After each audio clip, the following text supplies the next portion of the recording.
And next up is Arena. Arena is PvP environment. Again, it's under the Fight tab. Again, it is unbelievably complicated and really diverse of what you can do. There's lots of tips and tricks, and I would highly recommend trying things out rather than just going into the arena leaderboard and going, oh, here's the highest person. I desperately need to copy top of the arena meta. But again, without going into too much detail, what you're looking to do is do 3 fights.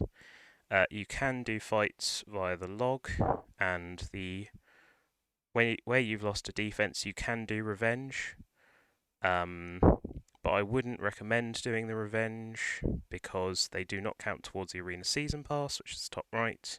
So even if you don't buy the premium pass, the fights only count if you do normal attacks. Which it does say in here somewhere. There you go. Point 4, players can't receive arena medals for victories as a defensive team, nor from revenge victories.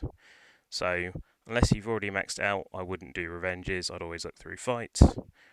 And if you search for different opponents, so this is probably a good example of making a fool of myself for going after this, but you can pick some particularly interesting opponents. If you don't find anyone, there's the refresh, which you can do for free in the top right.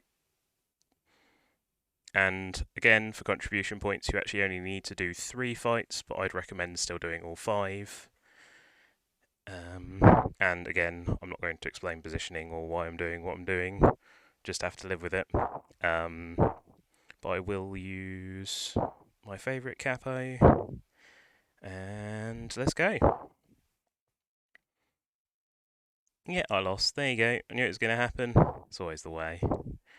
Anyway, so again, even though I lost, that counts towards contribution points. That's 1 out of 3, so I still need to do the remaining fights, but for the sake of this video, I'm going to stop it there.